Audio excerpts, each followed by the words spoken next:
It's my pleasure to welcome game designer Max Piers.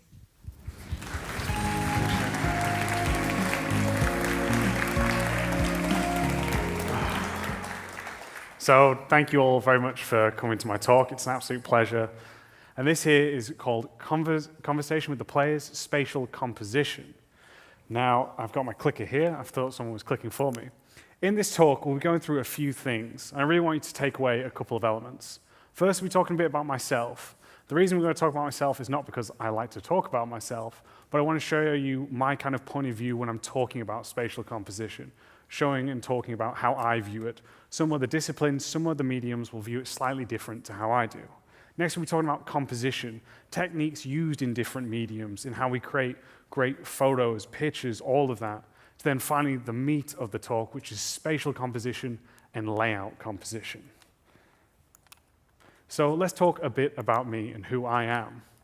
So I've been in the industry now for almost a decade, worked on a range of different titles, from that of mobile, indie, augmented reality, and now currently AAA. I'm an author of the book series called Let's Design, as well as the host of a podcast called Level Design Lobby.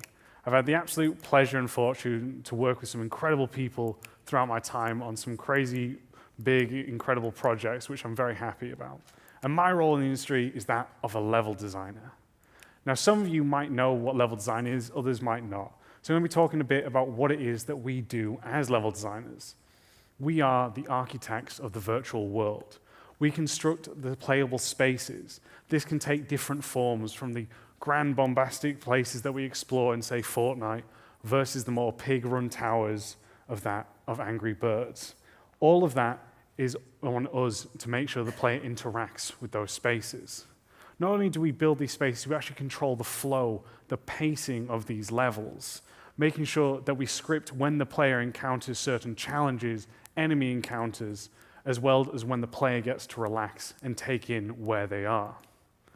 Now, each studio will have a slightly different pipeline, but the kind of overall pipeline we'll be talking about is the first stage of pre-production. The most important thing when you're creating a level, firstly, is to gather all the information that you can, right? Whether this is the emotional theme we want the player to feel, whether this is where the location is taking part, who are you actually working with? All of this will help you actually create incredible spaces. Once we know all of this, we'll have our first kickoff meeting with all of these incredible people to find out what it is that we want to execute, what it is we have for our own visions for when building these spaces.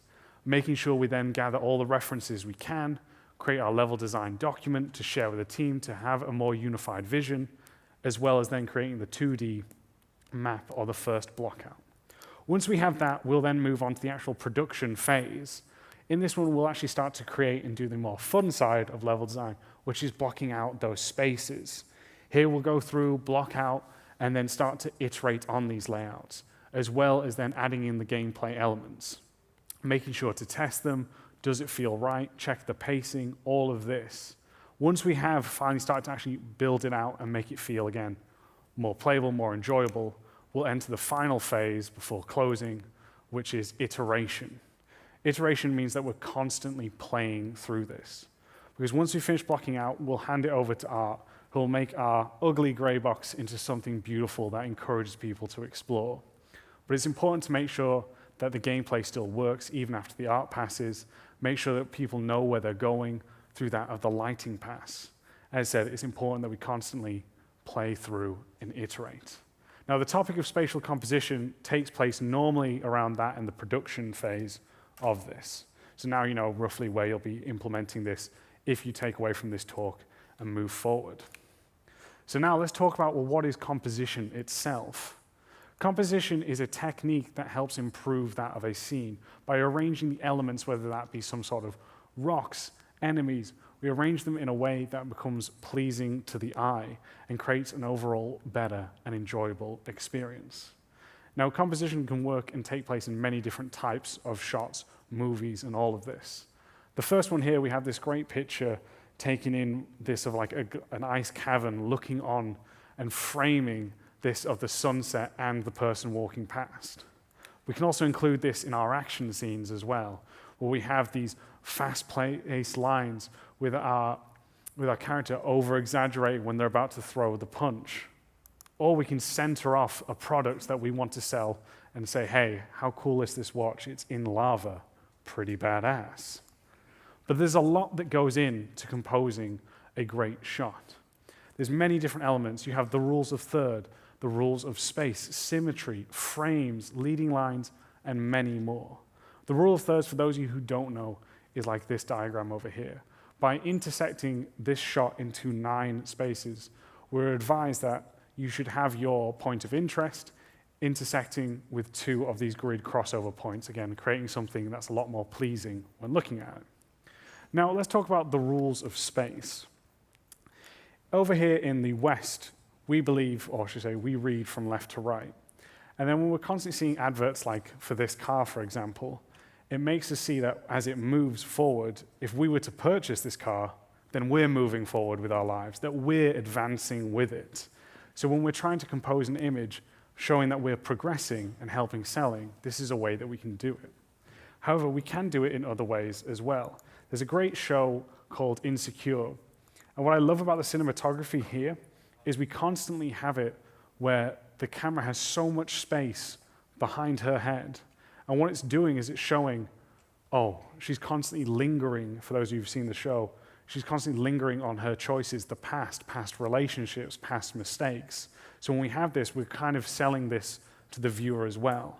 So where you place and where you have your empty space can really tell a lot about either that of the product or the person's mindset throughout it.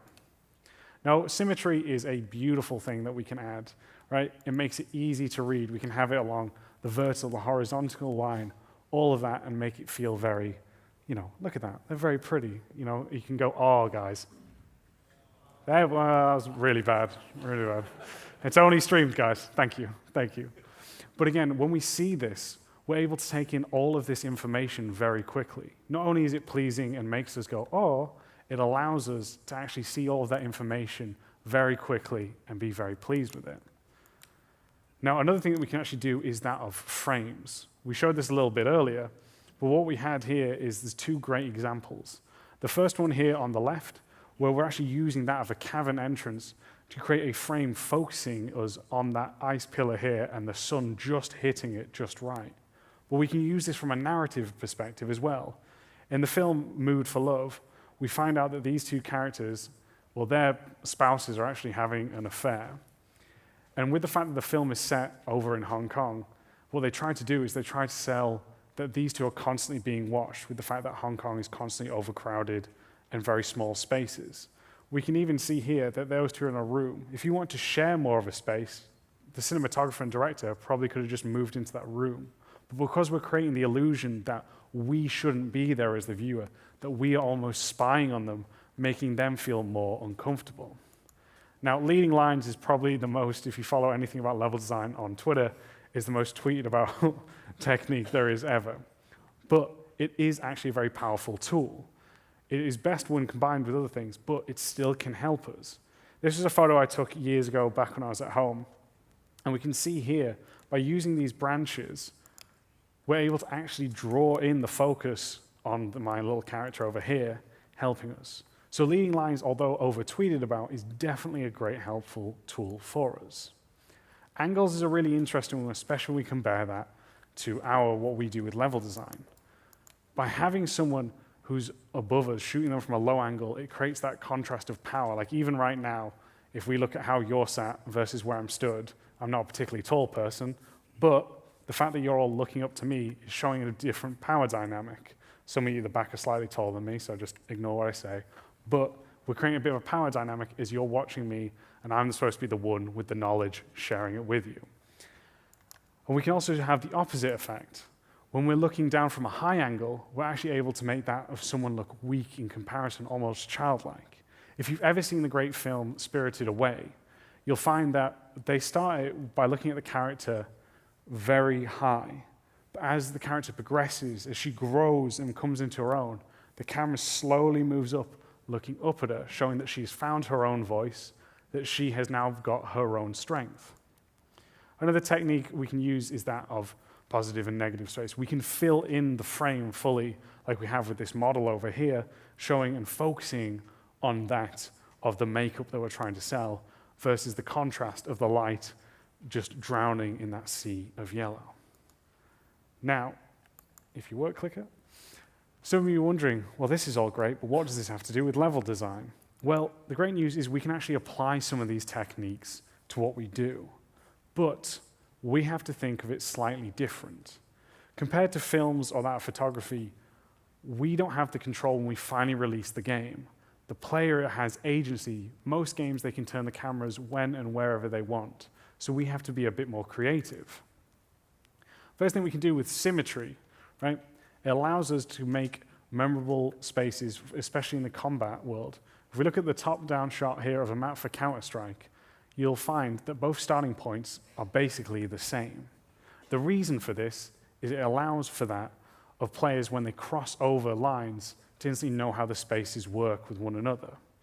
But we can also use that in single player. From this map in Wolfenstein, the fact that it is very symmetrical allows us to read information quickly and not have to turn our heads or the camera to digest what's actually happening in this space.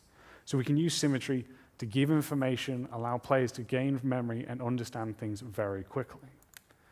Half-Life 2 is a great example of level design just full stop. If you haven't played it, do go check it out. It is very cheap on Steam right now. But they do a great job with framing. By having the characters look and be in that direction, we can also frame it with these bars here, showing in the scene where it is we as a player should be looking. And right away, we can instantly understand what's happening. Leading lines, again, can be used for us in different ways. We can use the environment itself to help guide the player. We can actually have that of actual graffiti arrows painted on the wall if it makes contextual sense. Or we can use that of pipes, wires, cones, all of that pointing in a direction. Now, angles is also a really interesting one when we're actually in games. Because although, as I said, the camera and player are normally one in video games, we can still reveal information in slightly different ways. If we're approaching a tower and we want the player to feel small and as if there's a giant challenge in front of them, we can introduce it to them on the lowest level, making them have to look up and in awe of this great tower. But if we want the player to feel that they're able to overcome this, then we can look down on it by having them on that same height and then maybe use some game mechanics to swing in through a window. Now, this is a great tweet by Tommy. If you don't, do go follow Tommy on Twitter. He's an incredible LD and now a teacher. I wanted to steal this, this drawing because he does such a good job. But positive and negative space. If we fill the screen too much, then it actually detracts from the attention we want the players to go in. And if we remove the information, like at the top on the right, we're able to see the character bringing us forward here. So all of this, again, vital in creating what we're after with our own composition. Now let's look at an example from that. Wow. So technical difficulties. The example is from a video, but it's no longer here. So let's pretend and go, wow, that was amazing. There we go. That's the enthusiasm. So I hear the audio for it, but I just don't see the video on here. Oh, that's great. Why is it not giving it for me? We gotta find a way across. There she is. That's our building. Hold on a second. I can't pause it. Anyway, the great example with that there, though, is that we've composed a brilliant shot in many different ways. Firstly, in how we move to get to that shot. By going up and around in the same direction over and over, we're slowly teasing it. We're slowly building up our angle. As you can see, the character stopped partway through and saw it, but slightly angled. Now, when we reached the top, we're actually able to get more of a brilliant frame. They removed the skyline. They used that of unique shapes, all of that to draw us in to what our objective is. Now, as I mentioned earlier, composition is great, and when you're seeing it in different mediums, it's even better because the artist has full control. We don't have that. But by thinking slightly differently, we are able to use the agency to our advantage to help guide that of the player. So what to take away from composition? It's a technique to improve a shot when we want to highlight a certain element or information. It draws focus on that important information, and it actually can be applied to level design in slightly different ways. So now let's get on to the actual meat of this topic, spatial composition and what it is. So spatial composition is a form of communicating with the player. It does this very much subconsciously, allows us to guide and show the player the vital information, where it is they need to go, and how to best approach the situation. By grouping elements which are similar together, it again makes a space a lot more readable and digestible. And it helps to build that of a mental map. The more that the player will see this, especially with the growth of open world games, the more that they'll be able to connect how the world is connected together. And as they move through the spaces, they'll be able to start to form their own map inside their head. Now here's a couple of levels that I worked on within Cyberpunk. I worked on Eboniki, where we go in to find that of Adam Smasher, as well as an underground club called Red Queen's Race. And we actually use this spatial composition within it. So no technical difficulties now. So here's a quick video walkthrough of this space. We find our way outside of the compound with Rogue, as we make our way through to sneak past into the Maelstrom's hideout.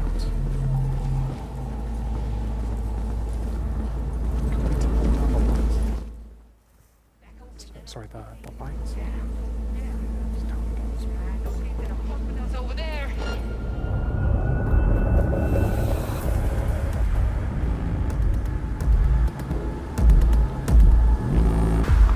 As we can see here, the guards are actually guarding this small place to the entrance here. The player has different ways to get in, but they will start to assess which way is going to be the best way for them.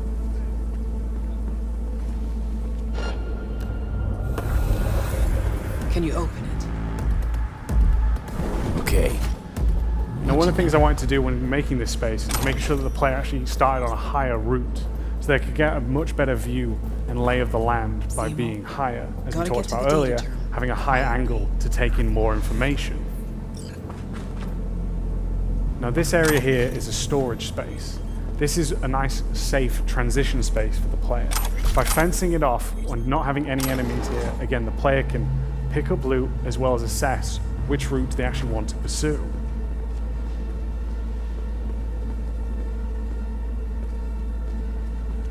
Another way to actually show a different kind of space that we're entering is through height. By having the stairs up here only just up by a meter, we can show that we're actually transitioning over into a different space.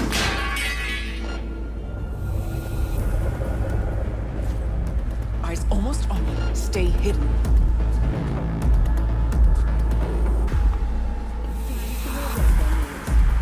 Another element of architecture we really wanted to grasp with this is to make sure that the Maelstrom didn't feel that they were living a life of luxury.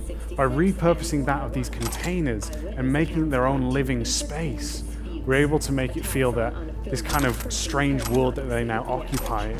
However, in an abundance of caution, the NCPD has raised the threat level to 2, advising travelers to avoid side roads. We'll continue to keep it. Yeah, I swapped out what I could. Yeah, everything's working for now.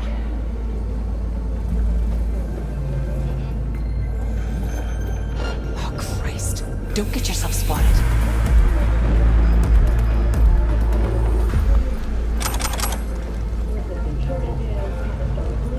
And the undying legacy of the Konsoll. Meanwhile,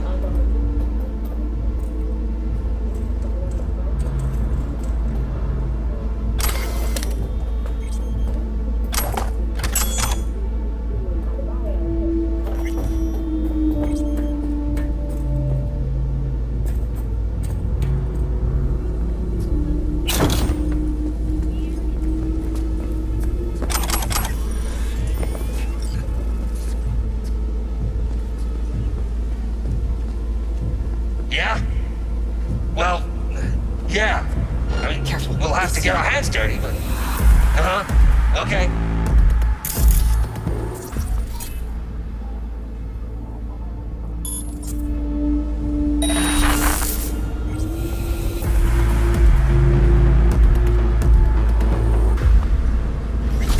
And then finally, the player actually reaches their objective. Scan it, see if there's anything we can use. So I'm going to talk about now how I actually applied that, thanks guys, of spatial composition to this one, so that players were able to read the different choices that they had, as well as what each space kind of represented. So through this already, we have that of a border. By having that of this border with the fence here, we're able to communicate that this, again, is a safe space. This here is a transition space for the player before they head off into the actual more dangerous zones. Another way that we can help to highlight this is through that of the height. We talked about this already, but if you look, the layout here, relatively flat except for different entrances through different routes. Even by raising up an area just by a meter or two can instantly cause separation between spaces, so we know that, again, we're transitioning into another space. Another thing that we wanted to show is what kind of buildings could the player enter and not enter, so they wouldn't waste their time and get confused if they want to enter some containers versus others. So by having that of just simple things of windows and doors being highlighted, we're able to show which ones should the player be able to go off and explore versus ones which players should go off and ignore. And then that finally of architecture as well. I talked about when we wanted the living spaces for that of the Maelstrom being more cramped and contained in repurposed containers. We're actually showing the priority of the Maelstrom in the narrative here as well. Because if you look, we have two buildings, one under the objective and the garage over on the left as well. They're having much bigger open spaces. They're also that of more diagonal as well, showing that they're actually prioritizing their work over their living spaces as well. Something that you may not get right away, but subconsciously is communicating with players how they actually value their own lives with how they work. And then this was each different area, residential, shipping, storage, and garage, all put together and spaced out differently so that we can understand how the spaces are put together in the overall level, but also divided in others. When you're creating that of spatial composition, you do have different tools available to you that you can use at different times. We have that of color. By having ones in slightly different color, you can either do that through lighting, the materials of the building. You're able to show the separation between spaces. Shapes as well, we talked about that of the containers being more square versus that of the garage and the drug kind of room more triangular and diagonal. We have different sizes as well. Typically, one cool tip that you can use is when you're wanting the player to discover the main path, you'll tend to use a double door. If you want the player to have like a flanking route, maybe some loot, you use that of a single door, using size to establish, again, what is bigger priority as you make your way through our spaces. Architecture as well, different architecture styles. If you just look around in this room that we're in now, look at how the height changes already, as well as that of stairs leading up, the stage itself, how it's all divided can help tell the story, with the lower roofs down and the corridors almost pushing us out of the doors or in, versus this open space we have above us, which is actually used to help draw us in to watch little old ugly me. Then we have that of height as well. We've spoken about this by having who's taller, who's smaller, showing that of power dynamic, and that of borders as well, whether that be fences, walls, all of that. Now this here is a great example by a former student of mine called Richard, who did an incredible job over on the CGMA course. And we have an entire task dedicated to understanding spatial composition. And this was also put together by Amelia Schatz, who did an incredible job. And this you can see here is his space, and he's done such a great thing by separating it, by adding that of, in the factory, you have more of these blue, cold, gray colors, making it feel that the factory is very soulless. But also you'll notice that the factory is the highest peak of this level, showing again that people value more that of work than they do their own living spaces. But the living spaces are more brown and orange, having a bit more warmer tones of how people would actually communicate with that. But again, you can see on that picture on the bottom right that they're actually going down. So again, they value themselves lower. And then we have the contrast of the mine itself versus the more open sky above us. We have the contrast of the mine adding a sort of like oppression as well as that of making it feel vastly different by playing around with roofs and height. Now, the reason that we do spatial composition, as I said, is all about guidance. We want to reduce confusion so players understand what each space is used for, how they use that space, keeping the players in a constant state of flow so they know when to go, when to stop, and interact correctly, as well as communicating with the players where their objective is. Now, again, we might be asking ourselves, this is all cool as we divide the space, but how do we actually show what's important to the player? There's a term we can use called adding weight. Weight is a way for us to show this entrance is the most important to us. This building over here has the objective that we must get. We can do this in many different ways. We can make sure, like in the example of Last of Us, that these buildings have a much more unique, contrasting shape to the others around them. That we use height, raising them up, how to show when we frame certain parts. So it's clear that this area is super important, as well as it could have multiple entrances compared to buildings that have none. So a summary about spatial composition is there's many tools available to use it. We're able to help the player understand what is vital, where the player needs to actually go, and also helps not only for guidance, but to sell the narrative, sell what this space's purpose is and how those who actually use the space before the player even arrives would use it. We now come out to layout composition. How do we use these kind of spaces in our layouts to, again, communicate with players? We've got many different ways that we can do this. A layout can take many different shape or forms as well, right? There's different games, different spaces, all using it in different ways. We can create different spaces by using different shapes to help us make a more meaningful connection. So if we imagine this apartment block and it would have this kind of, communal garden, it keeps us focused on that of what's in this space here. By having just one entrance and one exit, we're able to make focus of what's going on here. These kind of elements would be absolutely perfect for, say, that of boss battles. And if we follow the green arrow again, we keep the player constantly looping in towards these spaces. So if we want to have an area where we want the player to interact with that space, we focus centralizing the gameplay here. We have different other shapes, such as more circular and angular ones. If we imagine the spire in that at the top in the middle, we can start to sell the world built around it. The player have to climbing up different layers as they start to see that there are more stores down in the lower section. But as we get higher, we might be able to upgrade our abilities in weapons, armor, magic, before finally reaching that objective of the spire itself. And this here is, again, a great way to use for hubs so that players can constantly explore and go around. We could have that of ruins, different shapes scattered around. But if we have buildings or shapes looking very similar, we can instantly start to communicate, hey, there might be loot in these areas versus enemies as we go through. Or if we want the player to feel like they're getting lost while going through our cities, we can create more of a labyrinth kind of a way, so players have many options ahead of them as they go through. Then we have symmetries. We talked about earlier, this is a great picture of Overwatch. If we want the player to spend more time in a certain area, we can make it feel vastly more unique versus the starting points of each enemy's base. And not only this, we can create a deeper meaning through all of these spaces.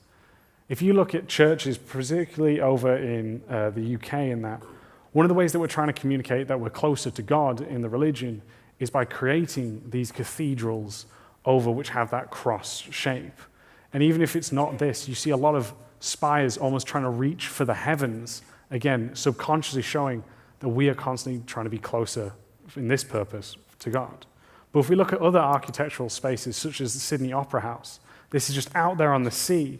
What they've done with the architecture is incredible because they wanted to make it look like it's waves, as if though it is part of the sea, the ocean itself. So remember, when you are creating that of your spaces, to first of all, gather all the information. As we said, there's a lot of different spaces, a lot of different games, but think hard about what it is you actually want to create. Because the more we know when we're creating, the better purposes, the better way that we can actually communicate with players subconsciously. So the things to take away on this final part is make sure, again, you gather all the information. What is the emotional theme you want? What is it we want the player to feel? Who are we working with? Because all these things make great levels. Different shapes encourage different types of movement. And certain shapes can contain a deeper meaning when we're thinking about these. So, thank you all for listening to me. I hope that it's been fun. It's been fun for me. Kind of last takeaway, that spatial composition is a tool for guidance. It communicates with us primarily subconsciously, but don't underestimate the power of subconscious communication. player has agency, so we have to be creative when trying to guide them. And then adding weight to certain elements to help push and pull the players where you want them to go. And if you do want to learn more about this topic, there's some great talks out there. Peter Field has a great talk on YouTube, which is called Spatial Communication. We have that of Amelia Schatz, who, as said, teaches the CGMA course, which is a great job over on that. This one is a great talk by Miriam, who is, I believe, the Rockstar architect, and she talks about how we use different shapes to communicate with cinematography as you go through the GTA worlds, as well as a great book which is called How to Read Modern Buildings. So thank you all very much. If you do want to get in contact with us as well, I have mentorship programs where I can help improve your levels and portfolios. I have a book, so if you don't want to see my ugly face, but still like the information, you can read my book series here. And if you want to reach out to me, please feel free in all these different ways. So thank you very much.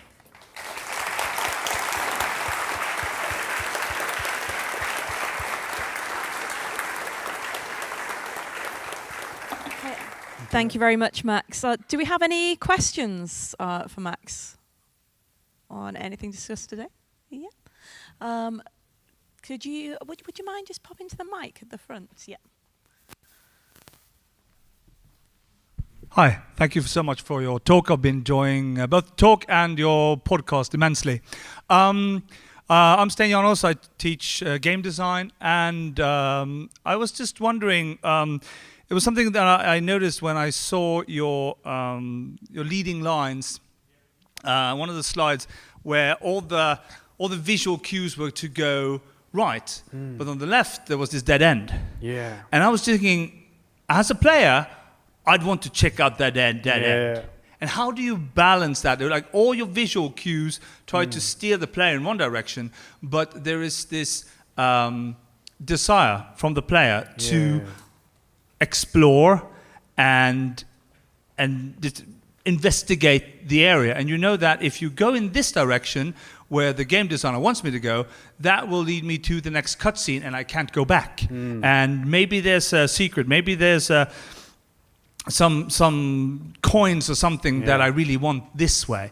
And that could disrupt the flow, but how do you even deal with that? Because that's been a big sort of challenge for me when I'm doing level design and instructing my students when it comes to level design.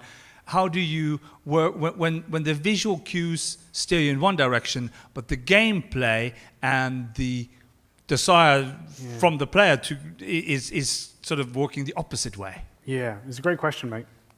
So one of the things is we kind of don't fight the player, anymore. Like we reward them for exploration, right? So we have elements where it's actually worth their time going through. Because players now are so much smarter because we've been playing games for so many years now. We want to almost go against the grain of what the designers want to do sometimes. And I think the best way to do it is by rewarding exploration, by including that. But by having different kind of shapes of, say, for example, if we turn to the left in that example, by using something more of like a circular room, we can actually make it feel like the player is in a constant state of flow versus square, because they'll just come to a dead end 180. But if we use more of a circular approach, we can have them run around, the edges of the room, which just leads us back out the way we came. So by playing around with those different shapes as well, it can keep the flow and make it less of a harsh thing. But the biggest thing I'd say is let them explore, reward them for those explorations, because it's always important to let the player feel like they're in control versus just following what we say. So I hope that answers the question, mate. It does. Thank you very much. Thank you, mate. Any more? Was there a question down here? Yeah.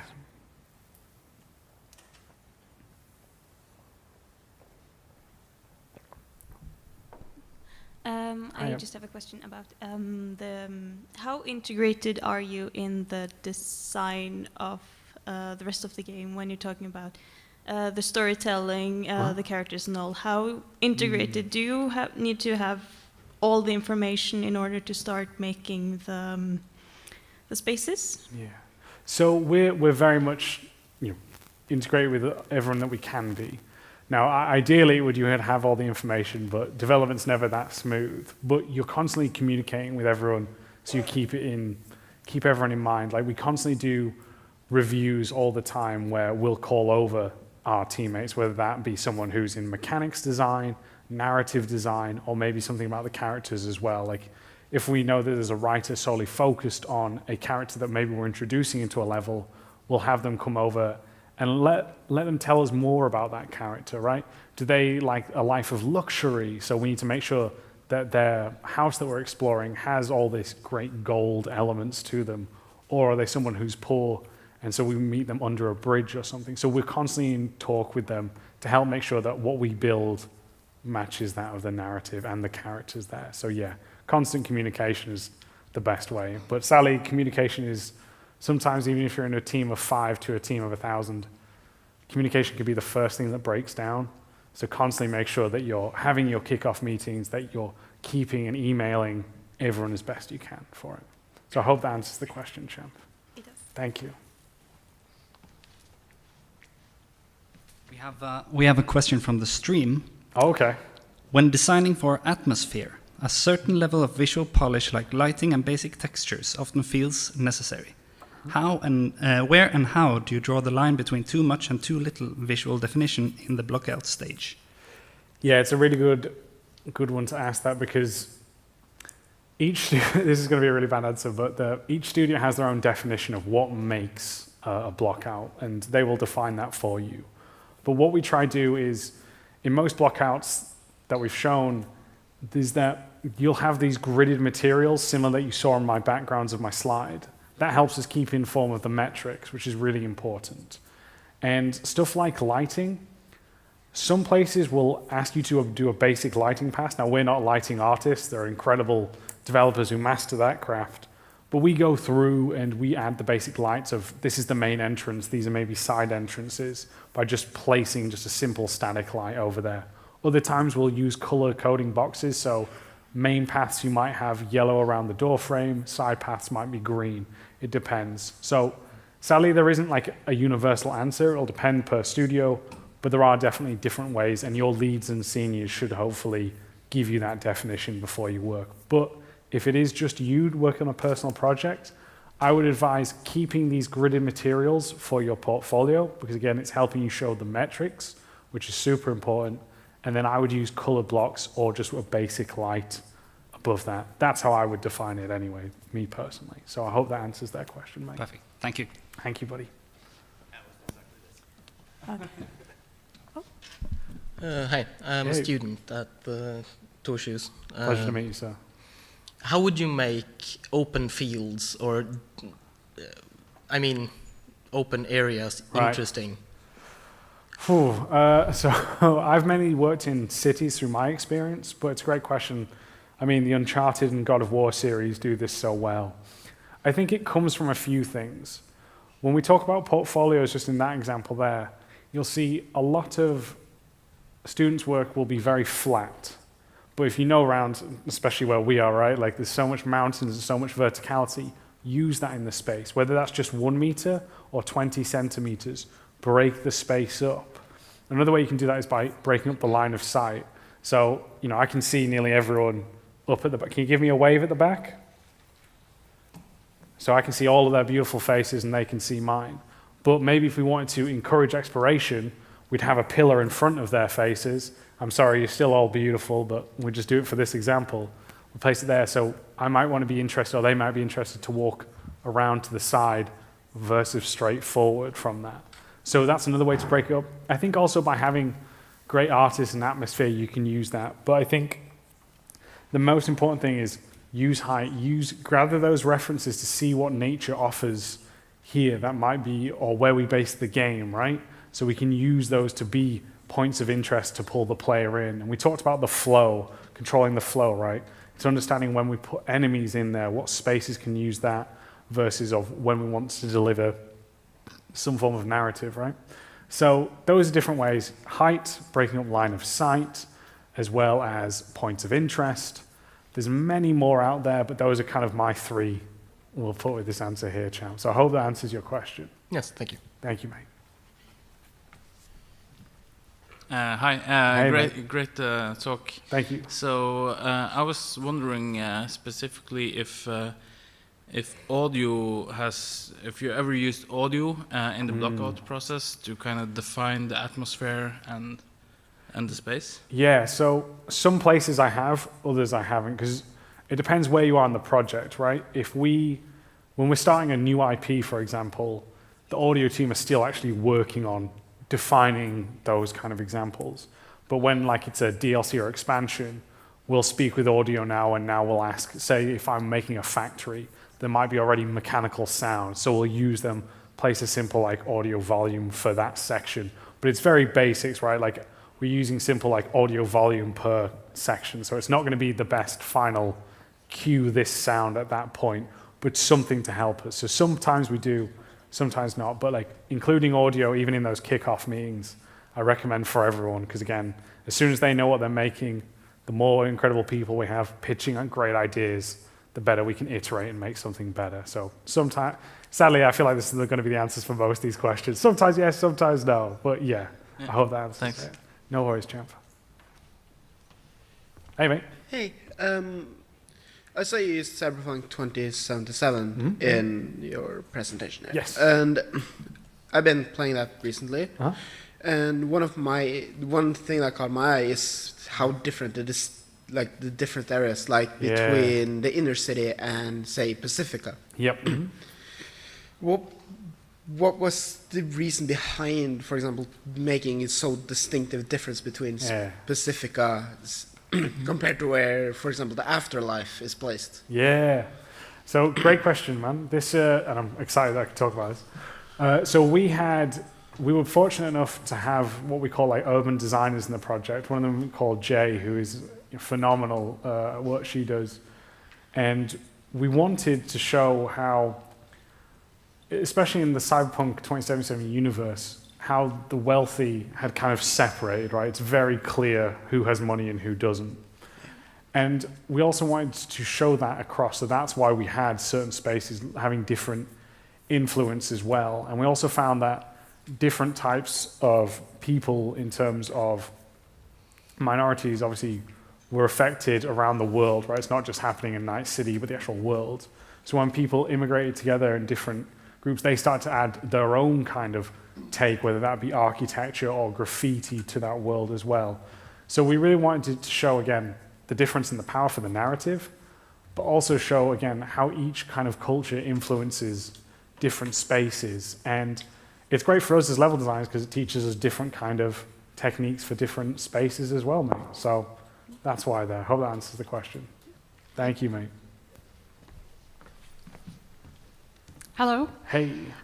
So what are the greatest challenges when finding the balance between the game looking good and having it run smoothly for the players?